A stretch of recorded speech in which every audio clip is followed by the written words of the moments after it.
Lo que me hizo entender que aquella noche era distinta no fue el ruido, fue el silencio que vino después. Prefiero no revelar mi nombre. Y después de lo que ocurrió en esa parada de descanso sobre la I-10, aprendí que guardar cierta información bajo llave es la mejor forma de seguir circulando sin problemas. Llevo años recorriendo el sur del país al volante.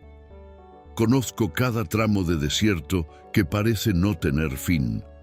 He escuchado motores estallar, neumáticos reventar y transmisiones rendirse en medio de la nada. Pero aquel silencio tenía un peso distinto. Era las 2 de la madrugada cuando me detuve en un área de descanso aislada en Arizona. Una de esas instalaciones que existen más por obligación estatal que por utilidad real. Las luces provenían de postes altos que proyectaban un resplandor amarillento y débil sobre el asfalto agrietado. El viento del desierto empujaba arena fina contra los costados del remolque. Había solo 2 camiones estacionados, bien separados entre sí. Elegí el lugar más alejado que encontré.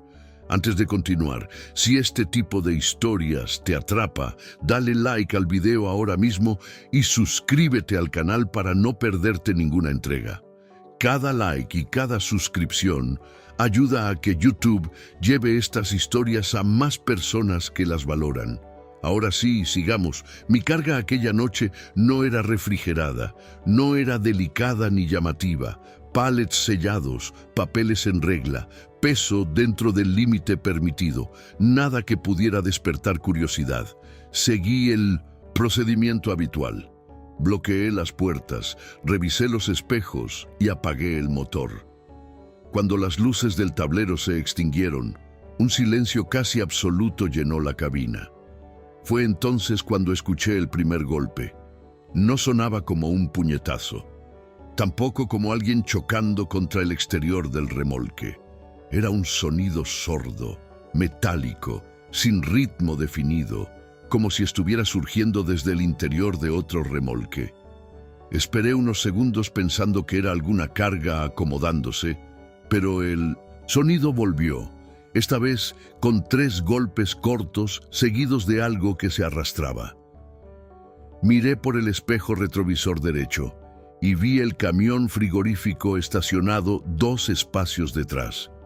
Lo que me llamó la atención fue que el refrigerador estaba apagado, sin el ruido constante del motor auxiliar, sin la vibración típica de un sistema de refrigeración activo. Sin embargo, algo parecía moverse adentro. Me quedé ahí intentando convencerme de que era mi imaginación. El silencio regresó más denso que antes y cometí el error de decidir investigar. Bajé de la cabina con la sensación equivocada de que estaba haciendo algo innecesario. El aire de madrugada era seco y frío, ese frío fino del desierto que no duele, pero pone en alerta. La gravilla bajo las suelas de mis botas sonaba demasiado fuerte, como si cada paso anunciara mi posición. No había movimiento en los otros estacionamientos, sin puertas abriéndose, sin motores encendiéndose, nada. Caminé hacia el frigorífico manteniendo suficiente distancia como para no parecer demasiado curioso. El remolque era blanco sin logotipo, con marcas de polvo acumulado en los bordes inferiores. Las puertas traseras estaban cerradas, con los sellos visibles y sin señales de haber sido forzadas. Toqué el costado metálico. Estaba frío, pero no vibraba. Esperé unos segundos en silencio absoluto. Fue entonces cuando lo escuché de nuevo, esta vez con mayor claridad. 3 golpes apagados, espaciados entre sí, como si alguien estuviera conservando energía. No era el patrón de una carga asentándose. Había ritmo, había intención. Mi primer pensamiento fue simple. Alguien quedó atrapado. El segundo llegó demasiado rápido. Esto no es mi responsabilidad. Busqué al conductor del camión con la mirada. La cabina estaba oscura. Cortinas corridas, sin señales de que alguien estuviera adentro. sin placa que indicara una empresa grande, sin identificación visible. Fue en ese momento cuando noté luces apareciendo en la entrada del área de descanso. Una camioneta pick-up entró demasiado despacio para ser alguien que simplemente quería estacionarse. No fue directamente a los espacios disponibles. Hizo un giro amplio y se posicionó detrás de mi camión. El motor siguió encendido, los faros altos fijos en mi retrovisor. No corrí de vuelta a la cabina y hoy sé que eso casi me cuesta muy caro. Me quedé entre mi camión y el frigorífico, intentando parecer indiferente a la presencia de la pickup.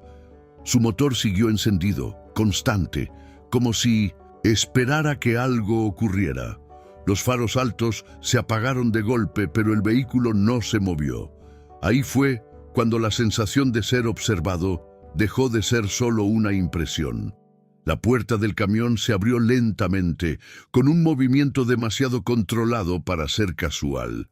Un hombre bajó sosteniendo algo largo contra su pierna, aunque no de forma amenazante. Cerró la puerta despacio y comenzó a caminar hacia la parte trasera de mi remolque. No había gritos, no había carreras, no había nerviosismo. Había método. Mantuve una postura firme y empecé a retroceder hacia mi cabina, midiendo cada paso. Él no decía nada, no aceleraba el paso, solo ajustaba su trayectoria para mantener la misma distancia entre nosotros. Cuando llegué a la puerta del conductor, sentí el corazón golpeándome el pecho. Subí 2 escalones de un salto y me metí en la cabina. Cerré la puerta y activé el seguro central de inmediato, girando la llave del encendido casi por reflejo. Antes de que el motor terminara de arrancar, escuché un golpe seco en la ventanilla del copiloto. El primer impacto no la destrozó por completo, pero creó una red de grietas que se extendió en cuestión de segundos. El segundo golpe la atravesó de lleno. El vidrio estalló hacia adentro de la cabina con un sonido violento, esparciendo fragmentos por el asiento y el tablero.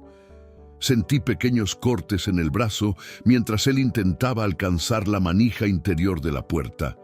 El objeto que sostenía era una herramienta metálica pesada, no improvisada. Sabía exactamente dónde golpear para crear suficiente espacio. No tuve tiempo para pensar en valentía ni en miedo, solo en la secuencia de acciones.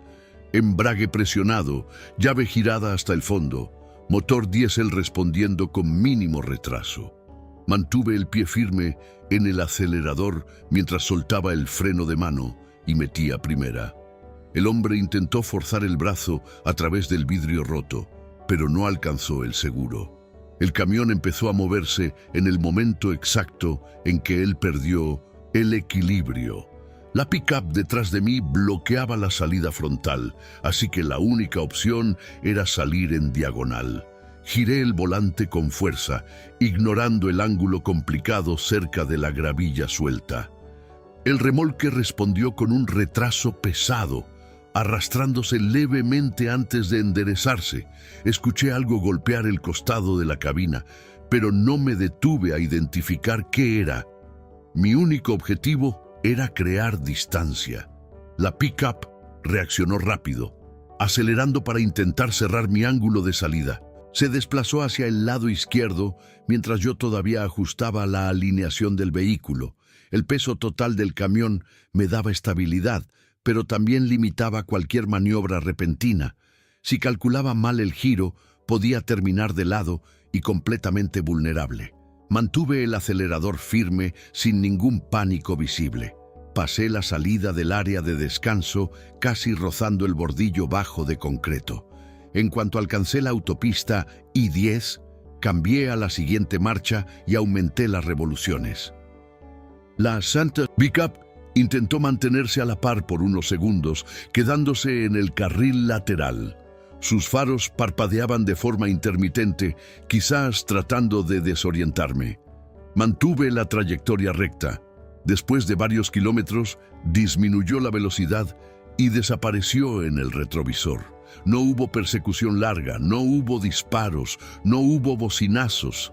Solo la retirada calculada de alguien que no consiguió lo que buscaba. Seguí manejando sin reducir la velocidad, sintiendo el viento frío entrar por el vidrio roto y mezclarse con el olor a polvo y metal. Solo desaceleré cuando el contador de distancia indicó suficiente separación como para hacer imposible alcanzarme en pocos minutos. Mi brazo ardía por los cortes pequeños, pero nada lo suficientemente profundo para comprometer el manejo. Lo que más pesaba era la pregunta que evitaba responderme. ¿Qué habría pasado si hubiera abierto ese frigorífico? Seguía pensando en los golpes apagados que escuché antes de que la camioneta entrara al área de descanso. El patrón no era aleatorio. Era un ritmo contenido, casi calculado, como si alguien supiera que no podía llamar demasiado la atención. Y la llegada sincronizada de la pick-up lo hacía parecer todavía menos natural. Si alguien estaba atrapado adentro, el plan era simple y cruel: generar suficiente curiosidad para obligar a un conductor a acercarse y bajar de su cabina. Con el camión desbloqueado y el conductor fuera de control, lo único que quedaba era rodearlo y apoderarse del vehículo. No era por el camión frigorífico, era por mi camión, era por la carga, los papeles y una desaparición rápida. Había escuchado historias parecidas sobre cruces por Texas y Nuevo México, pero siempre las desestimé como exageraciones de gasolinera. Después de aquella noche en la I-10, dejé de creer que todo era puro rumor. Alguien había planificado el horario, elegido la ubicación y contado con el aislamiento del desierto. Nada de aquello parecía improvisado.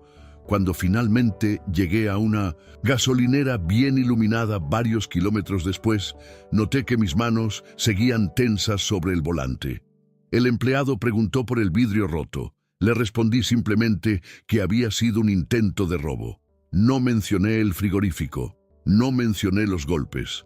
No mencioné el silencio. Hay cosas que es mejor no reportar. Continué el viaje después de improvisar un escudo sobre la ventanilla. Pero la carretera se sentía diferente desde esa noche.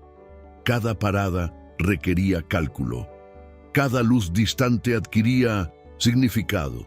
El aislamiento que alguna vez representó paz se convirtió en una variable de riesgo.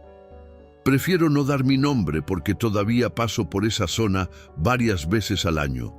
La I-10 siguió siendo la misma, pero yo no. A veces sobrevivir significa aceptar que no vas a tener todas las respuestas. Lo que quedó fue el patrón, el sonido apagado, la llegada sincronizada, el bloqueo calculado, el ataque directo al punto más vulnerable de la cabina. Nada de eso parecía impulsivo. Era frío, práctico y funcional. Eso es lo que más me perturba cuando recuerdo esa madrugada. Mi nombre es Travis Cole. Tengo 40 años y llevo casi 2 décadas manejando rutas largas por el oeste. Siempre creí que una carretera vacía era sinónimo de tranquilidad, especialmente en los tramos desérticos de Nevada, donde el horizonte parece no tener fin. Aquella noche circulaba por una autopista estatal alejada de la ruta principal, manteniendo una velocidad constante y la cabeza despejada. El tablero iluminaba la cabina con una luz azul suave, mientras que el resto era solo oscuridad absoluta. No tenía idea de que el peligro ya estaba sentado a mi lado antes de que me diera cuenta. Lo encontré detenido en el arcén junto a un sedán viejo con el capó levantado. No había farolas, ninguna localidad cerca, solo arena, vegetación seca y viento cruzando el asfalto. Las luces de emergencia reflejaban en el desierto como un pulso naranja repetitivo. Desaceleré, revisando el retrovisor para ver si venía alguien por detrás, pero la carretera estaba completamente vacía. Me detuve porque parecía la única decisión humana que se podía tomar. Caminó hacia la cabina con pasos demasiado firmes para alguien en apuros. No mostraba pánico, solo urgencia controlada. Dijo que el coche había muerto de repente y que necesitaba que lo acercara a la próxima gasolinera, a unos 20 o 30 kilómetros. Dudé unos segundos antes de desbloquear la puerta del copiloto. Eso fue suficiente para cambiar el rumbo de esa noche. En cuanto subió, cerró la puerta con cuidado y ajustó el asiento como si ya lo hubiera hecho antes. Retomé la ruta y aceleré hasta casi los 100 kilómetros por hora, manteniendo una trayectoria recta a través del desierto oscuro. El silencio dentro de la cabina duró menos de un minuto. Miró hacia adelante y comentó que mi hija debía de estar empezando la preparatoria ese año. Yo no había mencionado a ningún familiar. No había ninguna fotografía en el tablero, ningún sticker en la ventana, nada que revelara ese detalle. Aún así, dijo su nombre completo como si lo estuviera leyendo de un expediente, y todavía no me había dicho el suyo propio. Le pregunté cómo sabía el nombre de mi hija, tratando de mantener un tono neutral. Respondió que cierta información es fácil de encontrar cuando se presta suficiente atención. Lo dijo como si comentara el pronóstico del tiempo. No había amenaza explícita en su voz. Luego comentó que mi casa tiene una cerca blanca en el lado derecho y que el perro suele estar atado allí cuando no estamos en casa. Nunca mencioné ningún perro, nunca mencioné el vecindario, nunca dije la ciudad. El tablero iluminaba parcialmente su cara, pero no lo suficiente como para leer su expresión con claridad. Mantenía las manos reposando sobre las piernas, una postura demasiado erguida para alguien que acababa de ser rescatado al borde de la carretera. No me miraba a mí, solo hacia adelante. El silencio entre cada frase era calculado. La carretera se extendía vacía en ambas direcciones, un corredor oscuro, sin señal de celular y sin ninguna localidad visible. Empecé a reducir la velocidad de forma casi imperceptible, 2 o 3 kilómetros por hora a la vez. Lo notó porque comentó que siempre manejo un poco por encima del límite cuando voy solo. Nunca había dicho cuál era mi velocidad habitual. Fue entonces cuando noté un detalle. Mientras ajustaba la posición de su pierna derecha, el dobladillo del pantalón subió unos centímetros, dejando al descubierto algo sujeto a su bota. Un cuchillo estrecho discretamente metido en el lado interior del cuero. No estaba ahí por accidente. Mantenía la mano derecha apoyada con precisión sobre esa pierna. El tablero iluminaba solo el contorno metálico por fracciones de segundo. Mi campo visual alternaba entre la carretera y ese punto específico. Todavía íbamos por encima de los 90 kilómetros por hora. Si frenaba de golpe, podía perder el control del vehículo. Necesitaba una decisión que no pareciera una decisión, y necesitaba tomarla antes de que él actuara primero. Noté en el tablero que a pocos kilómetros aparecería un pequeño desvío secundario, una parada técnica poco iluminada usada para mantenimiento. No era una estación oficial, pero tenía espacio abierto y mejor visibilidad lateral. Señalicé el desvío como si fuera una rutina, reduciendo gradualmente la velocidad. Le dije que necesitaba revisar un ruido en el eje antes de continuar. Mantuve un tono técnico y seguro como si fuera procedimiento estándar. En cuanto alineé el camión en el área de mantenimiento, tiré del freno de mano con firmeza controlada. El motor continuó encendido. Cada movimiento estaba calculado para no activar una alarma anticipada. Movió la mano hacia el cuchillo de forma casi imperceptible cuando se dio cuenta de que no había ningún taller delante. El gesto fue rápido, pero no lo suficiente. Antes de que pudiera sacar la hoja por completo, abrí mi puerta y bajé de la cabina por el lado contrario al suyo. No corrí, solo me moví con decisión. Rodeé rápidamente el frente del camión, manteniendo distancia de la puerta del copiloto. Él abrió su puerta casi al mismo tiempo, pero la altura de la cabina jugó a mi favor. Me mantuve fuera de su alcance directo mientras evaluaba la situación. El cuchillo era ahora completamente visible en su mano. Sin decir una palabra, regresé al lado del conductor, subí los escalones y bloqueé la puerta antes de que pudiera rodear el vehículo. Metí la marcha y solté el freno en una secuencia continua. El camión avanzó, dejándolo sobre la grava, detenido sin perseguirme. En el retrovisor, solo vi la silueta disminuyendo entre el polvo. Solo respiré de verdad cuando regresé a la autopista principal. No hubo persecución, no hubo faros parpadeando detrás de mí. Simplemente se quedó ahí, inmóvil sobre la grava, como si ya hubiera decidido que ese intento había terminado. Eso fue lo que más me perturbó. No había desesperación, no había estallido emocional, solo un cálculo concluido.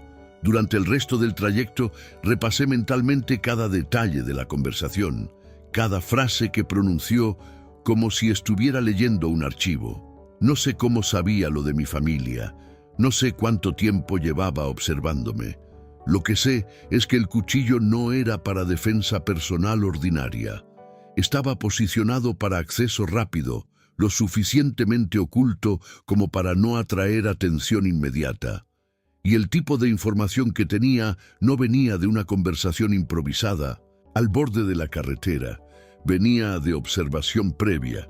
Desde esa noche en el desierto de Nevada, no le doy aventón a nadie en autopistas solitarias, sin importar la situación. La carretera sigue siendo larga, sigue siendo silenciosa. Pero ahora entiendo que no toda solicitud de ayuda es simplemente una solicitud. A veces es una prueba para ver si estás dispuesto a abrir la puerta correcta. Si llegaste hasta aquí, dale like y cuéntame en los comentarios cuál de las dos historias se quedó más contigo. También dime desde dónde me estás escuchando y qué hora es allá en este momento. Ese tipo de interacción le ayuda a YouTube a llevar estas historias a más personas. Si todavía no estás suscrito, considera suscribirte para no perderte las próximas entregas. Gracias por escuchar. Maneja con cuidado.